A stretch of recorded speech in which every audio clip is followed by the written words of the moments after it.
এই যে যা যা বললাম গণভবনে বায়জি বা অবশ্যই একটা অশ্লীল কদার্য একটা আচরণ করেছে তারা শিল্পী হিসাবে, কিন্তু এরা আবার রাজনৈতিক স্লোগান যখন একটু এদিক সেদিক হয় কিংবা এখনকার আমাদের 24শে জুলাই নানান রকম ত্রুটি বিচ্যুতি দেখে তাদের আবার অশ্লীল লাগে, একটা বৈপরীত্য। তুমি কি বলতে চাও?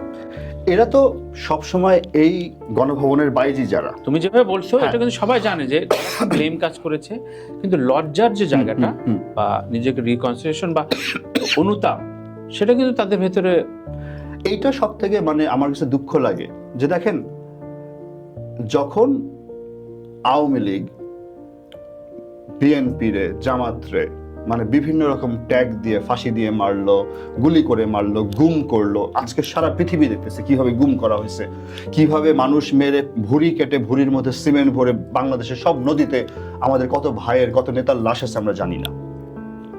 তারপরে আমাদের আরাধ্য 24 আসলো, আমাদের 24-এর লাল জুলাই আসলো।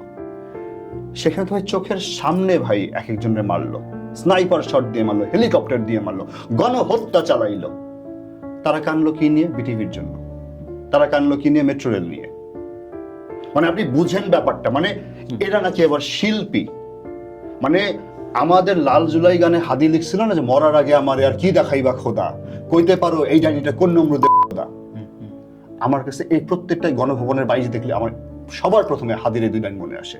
আর যে আপনি বলেন অশ্লীলতা, তারা গণহত্যার সাপোর্ট করে, তারা গণহত্যার সাপোর্টে বিটিভির সামনে যে নেকা কান্না কেঁদে আমার সোনার বাংলা জাতীয় সঙ্গীত গায় আমাদের, ওদের থেকে অনেক বেটার আমি জাতীয় সঙ্গীত গাইতে পারি, আমি একদম অন রেকর্ড বলতেছি। ওইটা অশ্লীল না। অশ্লীল কি? আমাদের হাদি যখন একটা কথা বলতো, হাদির কথা তাদের কাছে অশ্লীল লাগতো, কারণ হাদিরে তারা নিতে পারে নাই।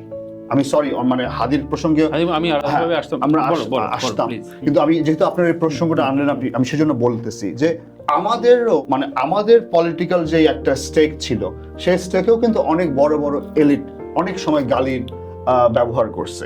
যেমন আমাদের খুব প্রিয় ফাহাম ভাইয়ের একটা টার্ম ছিল দান্দিক বোকা, হ্যাঁ, বা তার একটা বিখ্যাত ভিডিওতে সে বলছিল ডেসপাইকেবল মাদার বলছিল না,